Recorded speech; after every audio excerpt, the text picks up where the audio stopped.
Happy Sunday, friends. Welcome to SouthPoint Church. Happy Sunday, Paula. Happy Sunday to you too, Jen. And happy Sunday, friends. We are so glad that you are here this morning.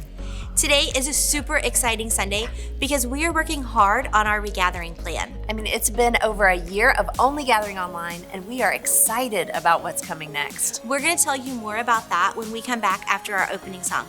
But we want to celebrate God's faithfulness over this past year. More people have decided to follow Jesus than in any other year in our history. That's awesome. Dozens of friends were baptized, financial giving has sustained, and we've been able to continue as planned with the building project. So much good stuff. It's been a crazy, hectic year, but we can't wait to see what God is planning for us in this next season. If you haven't been with us the last couple of weeks, we are in the middle of a series called It's Okay to Need Jesus and a Therapist. We've covered the lies that we believe about mental health, grief, and then last week we talked about shame. If you missed previous messages, no worries at all. Each message stands alone, and you can catch them online either on our YouTube channel or our website. Our encouragement is that whether you are someone who struggles with mental and emotional wellness or not, the scriptures offer hope and encouragement, whether we have just a moment of struggle or the struggle is ongoing. Our opening song lines up with this series and the challenges of the past year. This song is called Who You Say I Am, and in this season, it's been comforting to know that God has chosen us and that we can rest in the comfort of knowing that God has reconciled us to Him. Amen.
Thank you that I am your chosen child, God.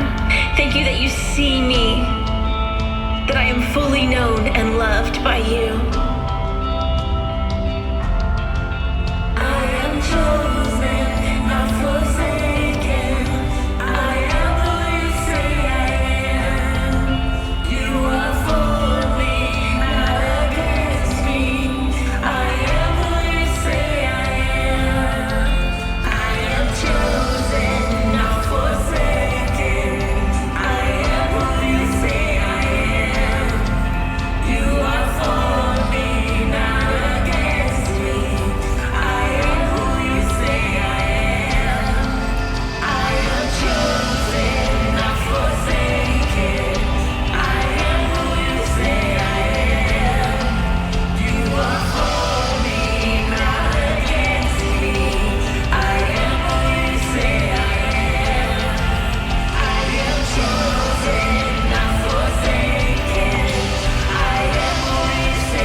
Let's pray. Dear Heavenly Father, we just come before you today, thanking you and glorifying you for who you are in our lives, God. You know, we can trust your word. We can trust what you say about who we are. And so we are so thankful for that, God. Help the lies of the enemy just to fall away, God. God, we pray that Pastor Matt would speak to us this morning, that we would be able to hear what you have to say to us, God. And we thank you for all that you do for us. In Jesus' name we pray. Amen. Amen. The challenge of the song is the idea that we have been set right because of the comprehensive work of Jesus. It's not about what we can do, it's all about what he can do and what he did. And we are off to a great start in the service, and we are so excited about beginning our phased approach to in-person gatherings. Today, we are coming to you from RC Theaters, which is where we will be regathering until our building is complete and we get to finally move in. Yes. Last week we announced that starting next week, we will begin our phase 1 of our regathering process. That will open with kids and students having their live environments. Masks will be required for all kids and adults 3 years old and older. And our service times will still be at 9 and 11 a.m. So if you have a child middle school or younger, come on out to RC next Sunday. We cannot wait to see your family there. We're still going to continue to offer church online for those who are not ready to return to in-person services and those who live outside of the area. As excited as we are about the future, being able to gather in person at the theater and in our new building later this year, we want to recognize that God is fully present today. He is right here with us at our online service, and he has something to say to us right now. And today, Pastor Matt is coming to us to talk about mental health disorders. So let's head to the chat and encourage him by saying, "We are with you." Welcome to SouthPoint Church Online, wherever you might be today. And if this happens to be your first time, we hope to see you again. Thanks so much for joining us. My name is Matt, and I'm part of the team here at SouthPoint. Hey, I want to start right off today by saying why it might be important for every single person watching to stick around today. And it's because science and statistics tell us this truth that I'm going to put up on the screen that applies to all of us. And it's this right here. All of us, you, me, we, all of us will have someone we care about face an issue surrounded by shame, stigma, and our response will either help or hurt. Did you catch that? Science and statistics tells us that you, that I, that we will have someone that we know and care about, and that our response to this issue that they face will either help them or hurt them. And this comes through studies and researches and leads to statistics this morning that you may or may not have seen. And I'm going to put it up on the screen. It's this. Every year here in America, 1 in 5 people will have a diagnosable mental disorder. I mean, you already know this, that each and every single one of us here today will know someone that we care about at some point in our life that will be dealing with a mental health issue. It might be a mental health issue. It might be a mental health disorder. It might be a mental illness. But the stats say every year, 1 in 5 Americans. And listen, it might, and this is going to surprise you, this person that you know and care about that might be dealing with a mental health issue might end up being you. And we'll come back to that a little bit later. It might be an immediate family member, like a spouse or like a child. And I want to stop and I just want to ask everyone to pause and take a quick second. Listen, I get here in America that we value physical health. I get that here in America we value financial health and that we want our kids to be in sports and that we want people to be physically well. But do you know that our mental health is really important? And here's going to be our thing. Maybe one of those people that we care about could be a spouse or a child. For others of us, it might be an adult parent who is going through something. Maybe for others of us, it might be a sibling, a brother, or a sister. Or it might not be a family member. It might be a really good friend, someone that we know and care about. And we never saw it coming and they never saw it coming. But all of a sudden, they're dealing with something that they didn't expect. It might even be a coworker, someone you go to work with, your friends, you hang out, and something happens in their life. Statistics tell us that as we go through life, that each and every single one of us will know someone that is dealing with a mental issue. And listen, here's the truth that applies to each and every single one of us today, regardless of where you're at with Jesus. Listen, if you showed up today and you're kind of unsure about Jesus, maybe you didn't even talk about Jesus growing up, or maybe you even were a follower of Jesus since you were a little kid. Here's what we know to be true. Each and every single one of us will know someone and care about someone who at some point in their life will face a mental health issue. And so here's what we hope to do today. And we're going to talk about some important things. But here's why this is so important. And so if you've got your coffee or kids in the background, here's where you kind of want to lean in. Here's why this is so important. Because our view about mental health, our view will determine our response. And when someone we know and someone we care about deals with a mental health issue, our response will do one of two things. Our response based on our view will either add to the stigma and to the silence or to the shame, or our view will lead to the response of compassion, care, and support. And if we know them and we care about them, we would never want our view to lead or to add to the stigma, silence, and shame. We'd always want it to be about care, compassion, and support. So today, what we want to do is we want to look at some real life issues where there are some clinical issues that people that we care about may actually encounter through their lifetime. And we're actually going to put these on the screen. And I bet when I put these up on the screen that you'll immediately go, oh, I know someone that may deal with that. I know someone who is walking through that. And here's what they are. We're going to put them up on the screen. It's this: anxiety, depression, eating disorders, bipolar, PTSD, and schizophrenia. If I was honest, I could remove everyone that I know from my church world, and just with my friends and just with family, I know someone with each one of these mental health issues. And that's not even including in church. And I bet you do too. And if I was really honest, I have some friends and some family members and people who attend who deal with multiple of these issues in their life. And the question that you ask and the question that we all ask is, well, why? Why do people have to deal with these things?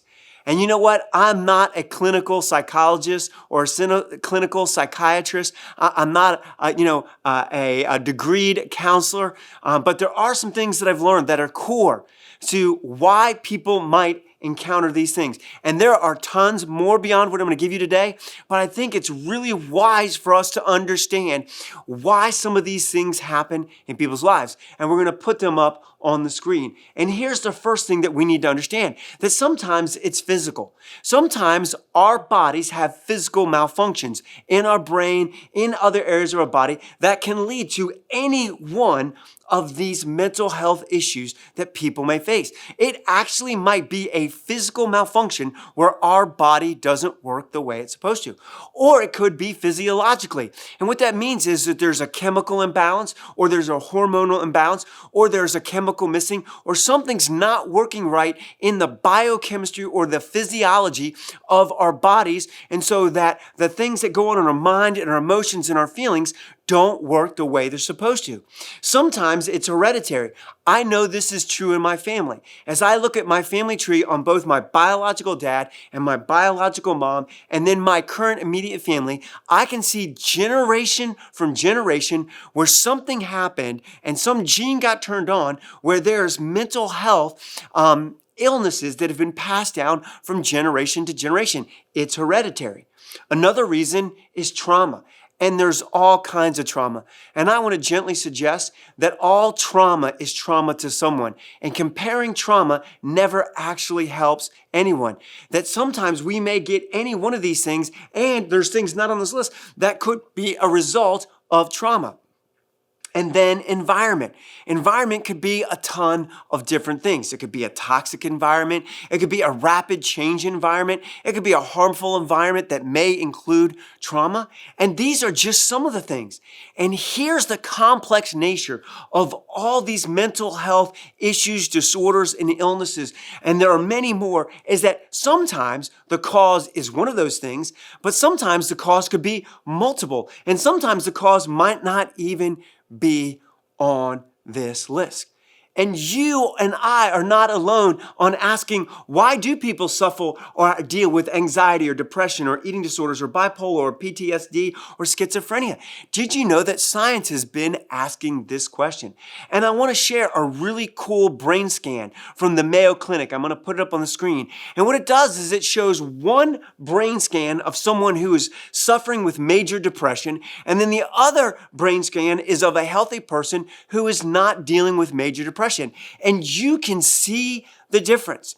In the last 20 years, science has the ability to see inside the brain without having to do surgery. So there's been so many advances that science has discovered that mental disorders are not weaknesses, they are illnesses. Now I want to stop. And I want to shout this to the back row. I want to make sure that everyone who watches this understands this truth. Mental disorders, mental illnesses are not weaknesses, they are illnesses. There is a ton of research that is continuing to go on to let us know that there are things that go on in our physical minds and in the biochemistry of our body, that when trauma, environments, and things happen, it can literally alter our brain. And here's what's amazing. As science begins to take a look and understand that mental illness, mental disorders, and mental health isn't a weakness issue, it's a wellness or illness issue, that there are so many things like our mind and neuroplasticity and the biochemistry and how all those things are integrated. And here's what's amazing about as science begins to do research in discovering that mental disorders, mental illness, and even mental wellness is not a weakness issue, it's an illness issue. And here's where it gets a little bit crazy. Science is beginning to let us know a truth. Yet somehow, in most, not all, but in most of culture and most of church, not all, but in most of church, the response to mental health, mental disorders, and mental illness, or the whole topic of mental wellness in culture and in the church, is still responding with stigma, silence, and shame.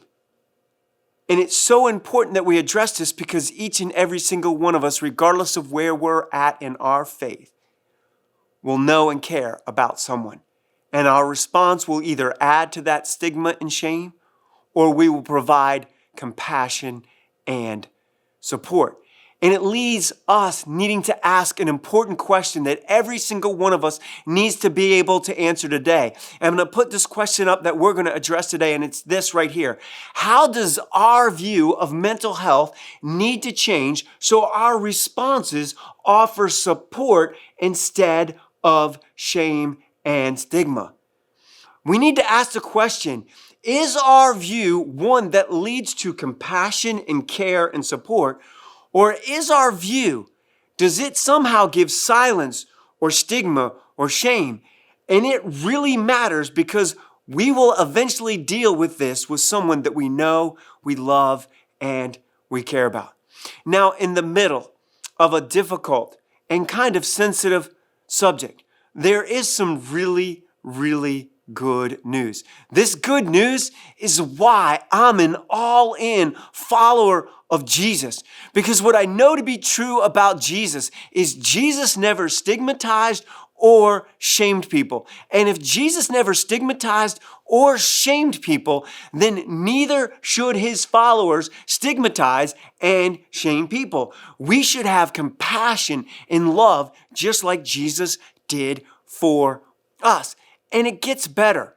God doesn't leave you and I guessing, or even the world guessing on how we should respond to any kind of illness, whether it be mental, physical, emotional, or spiritual. What I love is that God doesn't leave us guessing, that God gives us the Bible. And in the Bible, God gives us a couple principles as we address this.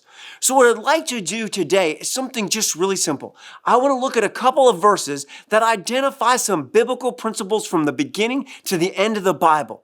And that these biblical ideas and principles should then frame our view around wellness, whether it be physical wellness or mental wellness, whether it's around physical illness or mental illness. And then that as we change our view, when we encounter people who are dealing with mental health issues or mental health disorders or mental health illness, our response will not be one of stigma and shame, but one of compassion and support. And so one of the first scriptures that I'd like to look at, this kind of first idea in scripture, comes from Psalm 139, and it's this. I'm going to put it up on the screen. For you created my innermost being. You knit me together in my mother's womb. I praise you because I am fearfully and wonderfully made. And you might be asking, well, Matt, what does this verse, why does God have in this Bible, and what in the world does this have to do with wellness or health or illness? And what I love about it is the author is letting us know a truth that Jesus later confirms, is that while we have a shell of flesh, that we have an innermost or inner being on the inside. That this flesh suit that we wear also houses something called our spirit and our mind, that we have an innermost being. And I praise you because I'm fearfully and wonderfully made. One translation says it this way, says, I thank you because we are complex. And here's the idea, is that we are not just physical beings, we have an inner being, and that as humans, we are complex. And we're going to get to what that principle applies to. The next verse I think is so beautiful. You see, Jesus is hanging out with his disciples, and they run into someone who is not well. Matter of fact, they have a physical illness. And they asked Jesus an odd question. We find this in the eyewitness account of the Gospel of John, John 9, 2 and 3. And so Jesus' disciple asked Jesus a question. They said, Rabbi, who sinned, this man or his parents, that he was born blind? Now I need to stop here. The disciples, the Jewish people, and the religious thought of the day was this, that if you are sick and if you suffer, you deserve it because you sinned. That was the theological idea of the day. And I want you to know that Jesus came to let his disciples, the religious leaders, and the world know that just because you are sick and just because you are suffering doesn't mean you earned it. And so here's what Jesus responds. He says, neither this man nor his parents sinned. Now, Jesus isn't saying that this guy never sinned or his parents never sinned. What he is saying is his illness or sickness wasn't a result of something that he did and he earned this illness. And I just need to stop and I need to grab church folk. Listen, if you're here and you didn't grow up in church, or maybe you're not a follower of Jesus, like you just can eat some popcorn and watch. But I need to tell the church needs to stop with this idea that anyone who is suffering and anyone who's sick has earned it because they got it wrong. We all get it wrong. But disease and sickness and suffering is a part of living in a busted and broken world. And then there's this encounter that the Apostle Paul, now I need to give you a little background about the Apostle Paul. He used to persecute Christians until he had an encounter with a risen Jesus. Matter of fact, the Apostle Paul wrote a large section of the New Testament. Matter of fact, when historians about a decade ago, there was this book put together and they asked historians to vote, who are the most influential people in all of history? The Apostle Paul was number 2. Historians said the Apostle Paul, who took the message of Jesus all the different parts of the world, was one of the most influential people in all of history, right? Number 2. And we pick up and reveal and see something when this Apostle Paul writes a group of Christ followers to a church in Galatia. In Galatians, we're going to put it up on the screen, Galatians 4, and it says this.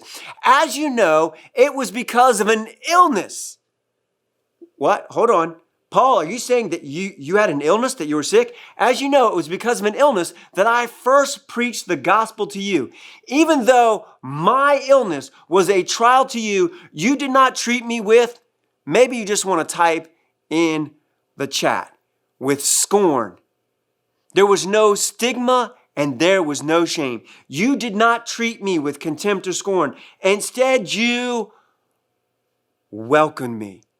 Wouldn't it be awesome that if the church, when people were dealing with illness, whether it was physical or mental illness, or physical disorders, or mental disorders, or physical health, or mental health, instead of giving them contempt or scorn, we welcomed them?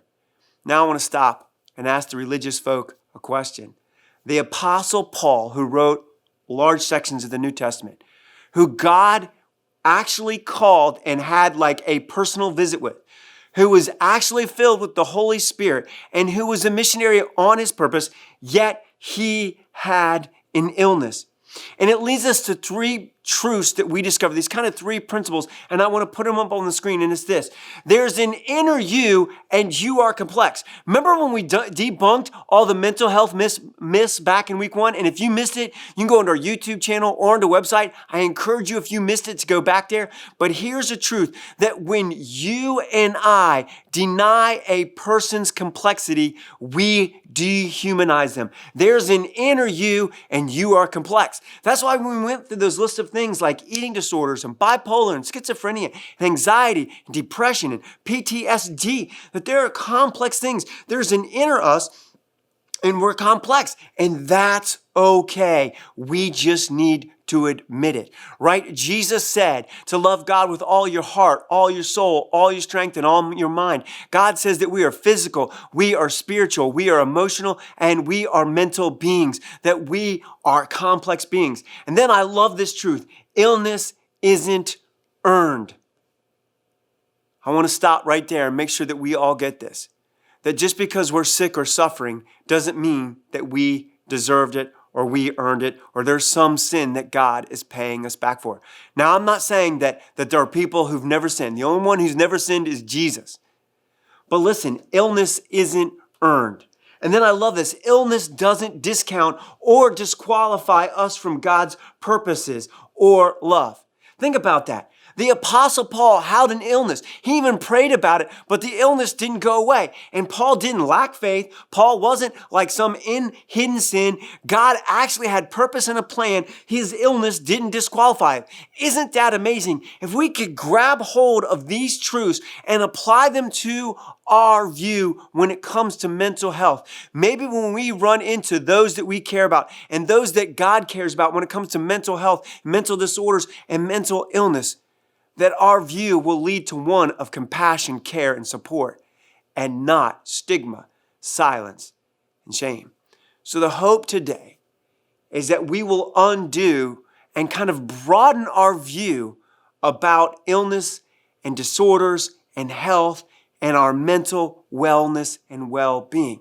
However, to demystify mental health, right, and to kind of undo kind of a long-standing thought process about stigma and shame and kind of silence around that, we may have to face some uncomfortable truths about some ideas that maybe we were brought up with, or maybe the culture's taught us and we didn't even know it. Now, before you bail, I want to ask a favor.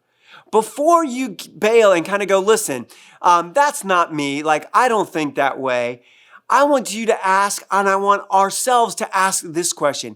Is it possible that some of the ideas that we're going to need to undo today have crept into how we think and treat people when it comes to mental health and mental disorders and mental illness?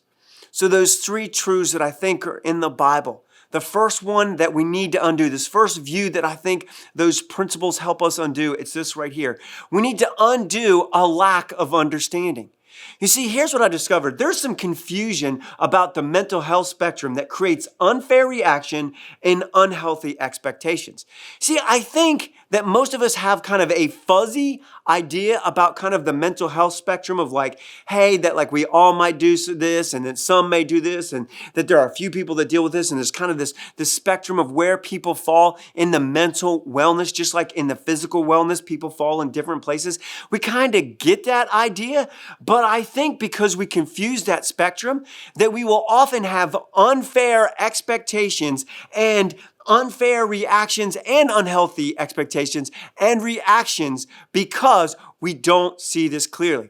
And so what I'd like to do today is just kind of give us a quick run through. And again, I'm not a clinical psychiatrist or psychologist. I'm not a clinical counselor. I'm going to use some of these terms loosely and I'm going to kind of explain what they are. I'm going to put them up on the screen as this: mental health, mental disorder, and mental illness.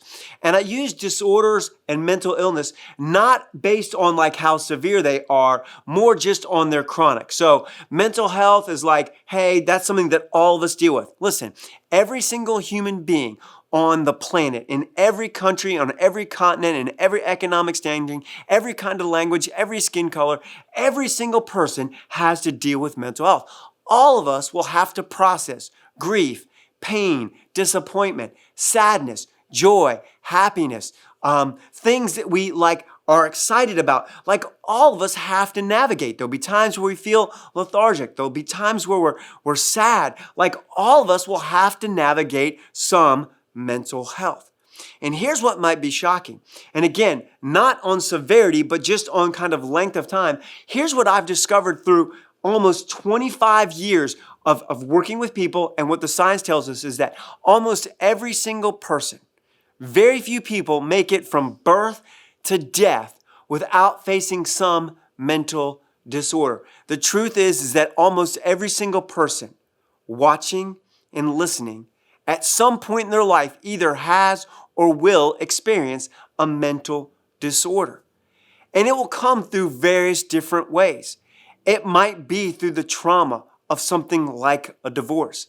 It might come through the environment of that you are in this job, this career for 20 years, and all of a sudden your company folds and it creates this financial impact in your family, and there's stress and there's things, and you might experience it. It might actually happen through like a pregnancy or some hormonal thing. I wish someone would have told me that my wife could struggle with what do they call it? Postpartum depression. Like that sometimes your body, as we age, things can happen. We can experience trauma, the loss of a family member. As we age, the biochemistry of our body changes. Did you know that I actually believe that just like, most people go to the ER once in their life, not because they're bad, but because as we go through life, at some point, something's gonna break. And if it's true of our bodies, is it possible that none of us will make it through all of our life without facing something that would create a mental disorder where we should go and get help? Listen, if I fell down and busted my eye open and needed stitches, or broke my arm and there's a bone sticking through, I would want you to pray for me and I'd want you to support me. But I would go to someone who knows what they're doing to help me get well. So first of all, the spectrum is all of us have to deal with mental health. Mental disorder, I would suggest that all of us at some point, and it might not be going on for the rest of our life, but there may be a section or a season of our life where most of us will experience a disorder.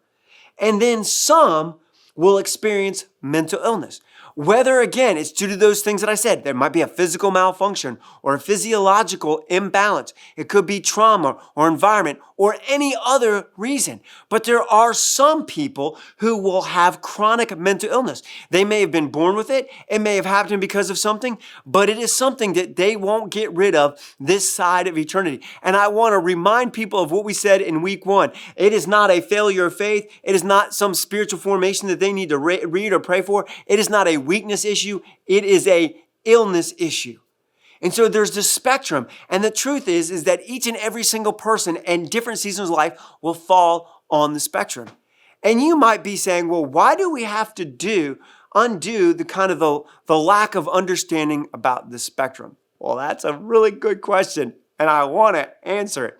And here's where the lack of understanding comes in. And I don't mean to be offensive, but maybe you can stick with me. Just go back to 1. Right there. See, we all deal with mental health, right? Like we all deal with mental health. And so because we all deal with mental health, right? Because we deal with sadness, because we deal with feeling lethargic, because we deal with disappointment, because we deal with things that we like and we go, oh, I have to say no to that. Because all of us deal with mental health, we think our experience with our mental health gives us the right and ability to judge and to speak into things that we either haven't experienced or won't experience in other people's life. Let me say that one more time. Because all of us deal with mental health, and we go, oh, well, because I experienced sadness or because I experienced this thing, then I am now someone who can speak into my expectation and give you my advice about mental disorders and mental illness with no training and no understanding of who people are.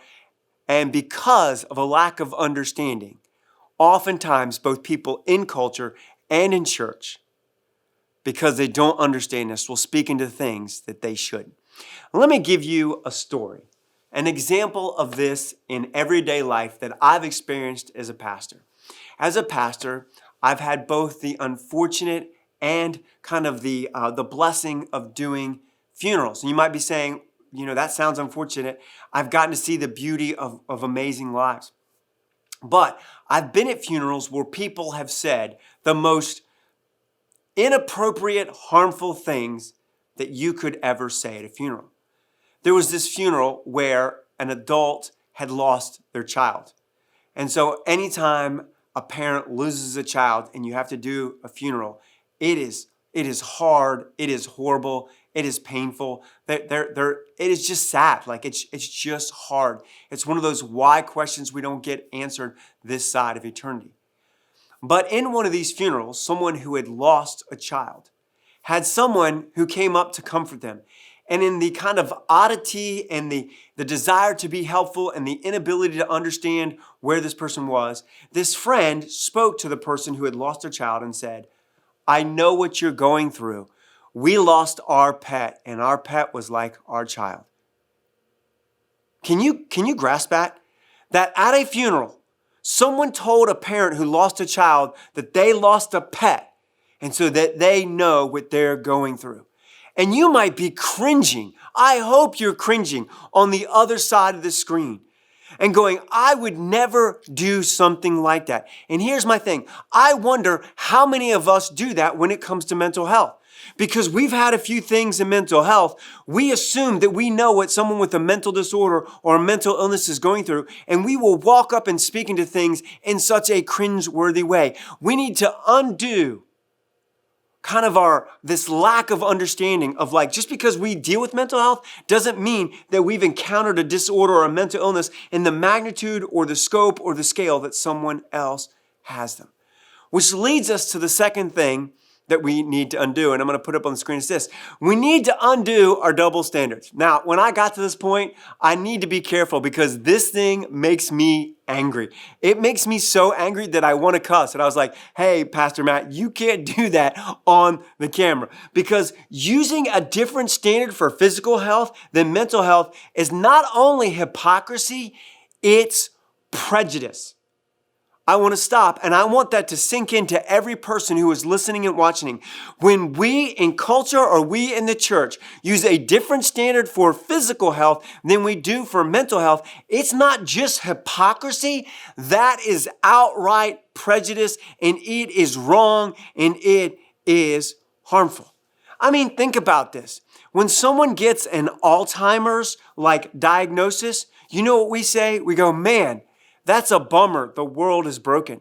When someone gets a cancer diagnosis, we go, man, that's a bummer. The world is broken. When someone goes, hey, listen, I have diabetes and I'm going to have to be insulin for the rest of my life, we go, man, that's a bummer. Life is broken. When someone says, listen, I have MS or I have some other kind of chronic disease that I didn't expect and it's going to impact the rest of my life, you know what we say when it comes to physical illness? We go, bummer, that's a broken world.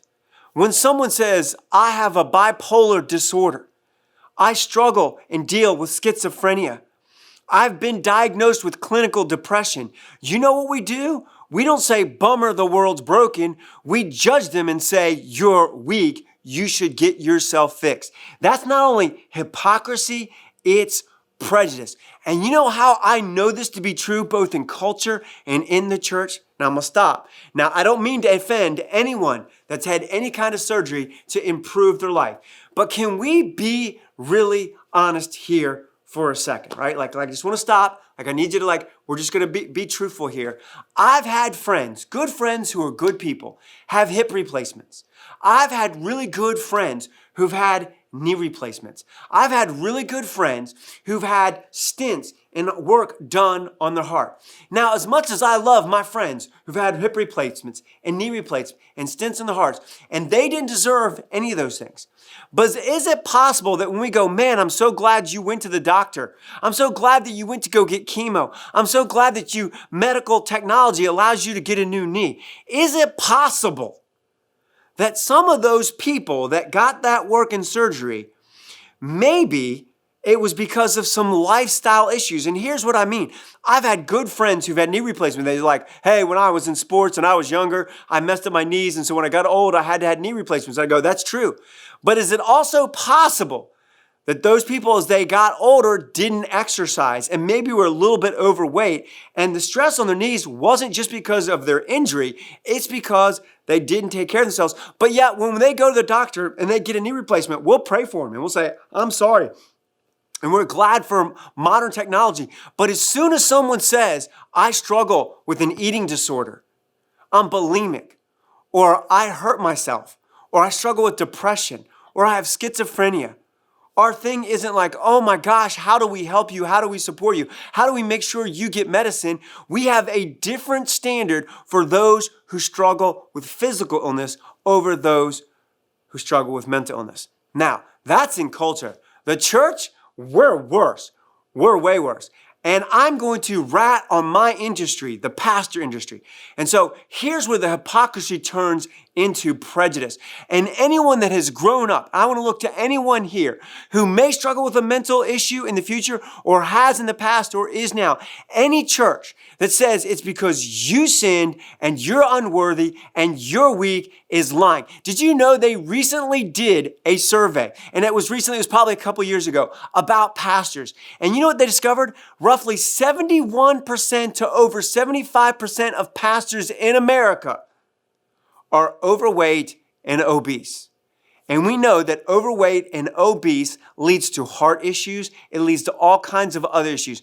I wonder how many pastors who kind of judge or continue to pass on stigma and shame and silence to mental health issues are on like blood thinners or on maybe other medicines, and because of things that they do, yet their health issue isn't a crisis of faith. And so what we need to do is we need to undo the double standards. I knew this would be really popular. Maybe I can just get an amen in the chat. Because our double standard when it comes to physical illness and mental illness is not just hypocrisy, it's prejudice. Do you remember the verse that I share? Jesus said it was neither the parents nor them that sinned. Do you remember the verse I shared about the Apostle Paul who had an illness? God had a call. He met God face to face, right? He met Jesus face to face. He had a call. He's filled with the Holy Spirit. He helped to write the Bible, yet he had an illness. It wasn't a spiritual issue. It was an illness issue. Can we please undo the double standard when it comes to the stigma, silence, and shame around mental illness? And here's the third one. Now, before we get to the third one, I want us to pause. The third one, none of us are going to like. As I wrote the third view that we need to undo, I went, ooh, people are going to want to run. I don't like this and you're not going to like it, but we have to address it. And here's the third thing we have to undo. We have to undo our hidden pride. A diagnosis never defines a person's worth or dignity. Someone with Down syndrome or autism or any physical disability is not a less than human. You know that, and I know that. Anyone who gets a physical illness diagnosis of cancer or ALS or any other thing, cystic fibrosis, when someone gets a physical diagnosis, we don't go, oh, you're a less than person. You're not worthy of dignity. Why in the world would we take away people's dignity when it comes to mental illness? And you might be going, well, I don't think we do that. And I would go, well, then why is there so much stigma, silence, and shame around mental health? And here's why. And I discovered, unfortunately, that sometimes this lives in my heart. And so it's not just you, I deal with it. Nope, go back. I understand that this lives in my heart, and here's what it is. If that was me, I would be better and stronger. Let me say that one more time. See, the hidden pride is, well, if I had that mental health issue, if I had that mental health disability, if I had that mental illness, I would be stronger and I would do better than them. If I was in their shoes, I would do differently. And that is the thing of pride. If I was their personality, if I had their experience, if I was exactly the way that God made them, I would do differently and be better and be stronger because inherently there's something better about me than them. And you know how I know this is true? Did you know the number one cause of homelessness in America is mental health. Yet I see so many people drive by and talk about homeless people like they're just lazy or they don't care or they won't work. Did you know the second leading cause of death in America for 10-year-olds to 34-year-olds? Listen, I need you to listen in and focus. The second leading cause of death after accidents for 10-year-olds to 34-year-olds is suicide. Can we stop calling it weakness and start calling it what it is? It is illness. And to say that we would do better or we would be stronger at the end of the day is nothing but pride. A true but embarrassing story about me. And this happened, years, decades and decades ago. I had run into this pastor, and this pastor, he was awesome. Matter of fact, I hope to be as awesome as this pastor is someday. I mean, there was so much about this pastor that I just thought was amazing and great. And I said, hope if I can just be half of that person, I'll be an amazing pastor. But there was one thing about this pastor that I realized that I said, there's so many good things, but there's this one thing that I don't want to be like them. You see, this pastor, it seemed like they were kind of coasting in their church and kind of in their career. And I thought, you know what? I don't ever want to be like that. What happened that caused that person to coast in that season of their life? And I said these words. I said, well, I'll never be like that because I had some hidden pride that says, well, if I was them, I would do better and would be stronger. And as the decades of friendship went on, I realized that there was a story of that person wasn't coasting, they were surviving. And when I became a pastor, and I went through decades of being a pastor, I hit a patch where if someone on the outside looked at me, they probably would have said the same thing. Oh, he's coasting. I was just surviving. And the reality is that a diagnosis should never define a person's worth or dignity. People with mental health issues, mental disorders, and mental illness do not need my pity or your pity. They just need to be seen as human beings made in the image of God, worthy of the dignity that we would give anyone. So if I was going to sum up the whole message, these views that we need to undo, I would say it this way, and I'm going to put it up on the screen. Treating anyone with any kind of illness, so whether it's physical or mental or emotional or spiritual, treating anyone with any kind of illness with shame instead of compassion and care is a sickness that keeps the world a busted place. Did you catch that? When someone is sick, when someone is suffering, when someone is struggling, and our response is stigma, silence, and shame, it's we, not they, who are way more sick. Because if we can't give care and compassion and support to those who are hurting, maybe there's a sickness in us that is greater than the illness that they're dealing with. Which leads me to a summation for SouthPoint and for churches. I believe this is what God is calling us to, and it's this right here. It says this, loving like Jesus loved us. I mean, that was Jesus' command at the Last Supper. Love one another the way I've loved you, right? Loving like Jesus loved us means we will not treat others, whether they believe like us, vote like us, look like us, think like us, agree with us. That means we will not treat others with ignorance, fear, or pride. So, I want to close with a true story that happened to me decades ago. My body got really sick, and I was really sad because I went to the ER. At almost 6 foot tall, I was about 170 pounds. I exercised pretty regularly, but I got so sick that I lost a bunch of weight. I was down into the 130s and 120s as a almost 6 foot healthy man, right? And so I went to the ER and I said, listen, I'm just bleeding. I can't eat. I'm like, my body, something's wrong in my body. So they asked me a bunch of questions. I go, no, I haven't been out of the country. No, I didn't eat seafood. They asked me, so they gave me this medicine. They sent me home. For the next 6 weeks, I got worse and worse and worse and worse to where the only thing I could eat in the day was an apple in the morning and a sweet potato at night. Finally, I got a doctor to see me. And when the doctor saw me, they just shook their head and they said, I'm so sorry. You are not weak. You are sick. And so they took a bunch of tests, and as they left, they could tell I was just hurting. They said, hey, do you need me to do this? I said, could you just turn the light off, and I'm just going to curl up and just try to make it through. So the doctor went out and came back and said, hey, I think after looking at you professionally, kind of some of your symptoms, I think this is the diagnosis I would give you, and I'm going to give you some medication that will really help you. And I'm going, why have I been sick for 6 weeks and no one recommended this medication? And he said, I'm really sorry. He goes, the reason why they don't prescribe it is we call it the divorce drug. And if you talk to my kids and my wife, they'll go, yeah, man, like it's harsh, right? And he goes, do you want me to write a prescription for your supervisor because you need to take some time off of work? And I said, don't worry, I know the boss really well. And here's what I discovered is I went to a professional who could help me figure out what was going wrong. And then this professional realized that my body wasn't working and that I needed some medicine so that I could function in life and that I should get some rest. And what I loved about what my physician said is that you are not weak. You have an illness. I want everyone who hears this and sees this to know that if you are struggling with mental health, a mental disorder, or mental illness, you are not weak. You have an illness. It's okay to get help. As a matter of fact, at SouthPoint, we don't want to just talk about that.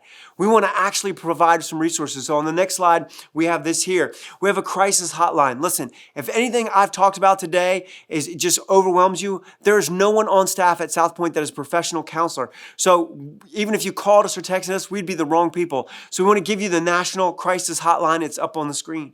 We also, if you're going through something and need someone to talk to and go, I don't know where to go to or how to get help, you can go to southpointforyou.com/time to talk, and you can set up a time to talk to one of the pastoral staff, and we can kind of go, listen, we'll hear your story and go, what are the resources that we can help you engage in? And we'll pay for a couple of sessions of counseling. We have Stephen's ministry. We have all these other things that we can connect you to help you take steps in wellness.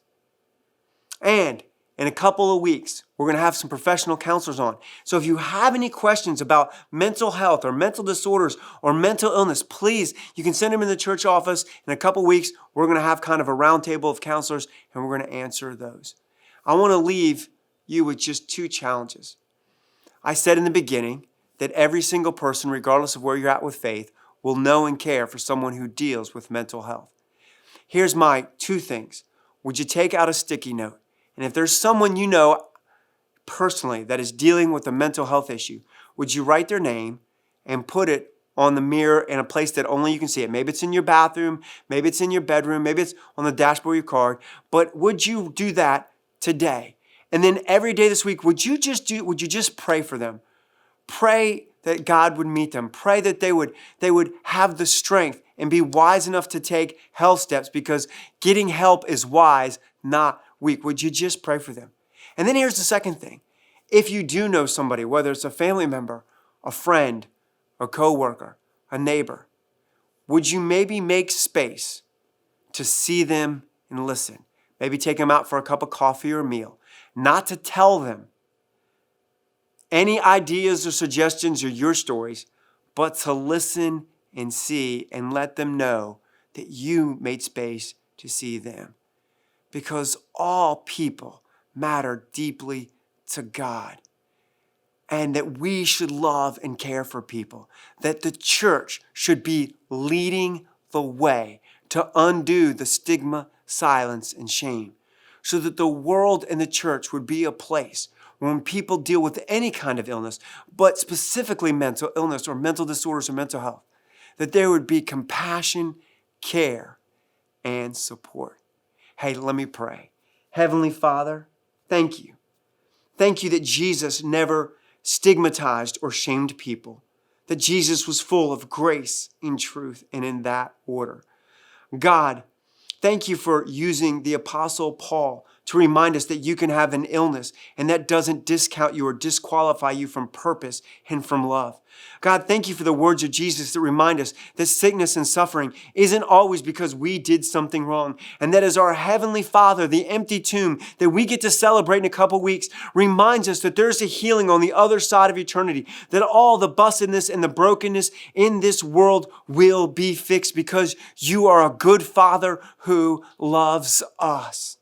God, may we, your followers, do what Jesus did, that we would never use the tools of stigma or shame, but of grace and compassion and care, that we would love the way that you loved us.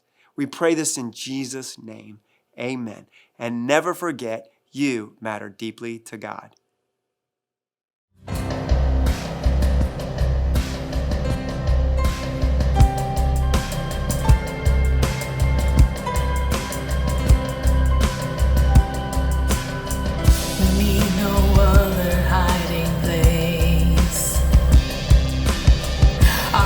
Is safe within your name. This we know, this we know. You promised never to forsake. What you began, you will sustain. This we know, this we know.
Wow, what a powerful reminder that God is strong enough to save. I love what Pastor Matt said.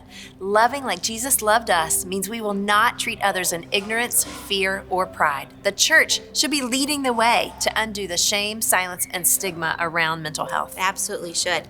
And that is so true and so powerful. We talked about some big things this week, and we don't want you to feel like you have to walk alone. We want to help you take steps towards health and healing, but it does require that you find the courage to reach out. Our pastoral staff has set aside some time specifically to talk with you. So if you aren't sure how to move forward, a great place to start would be just have a conversation with one of us.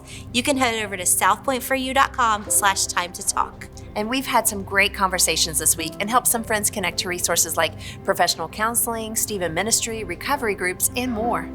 This series has been so good, and if you missed any of the last 3 weeks, you can catch the messages on our YouTube channel or head over to our website.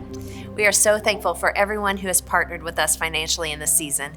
If you'd like to partner with us, you can head over to southpointforyou.com/give. And coming up next is our Southpoint Kids videos with Mr. Joe and Miss Bree, so grab the kids and stay tuned. In the meantime, if you have any questions about any of the announcements or if there's anything that we can do to serve and support you, please reach out to us on social media or give us a call or text at 240-925-8787. Have a great week and never forget, you matter deeply to God.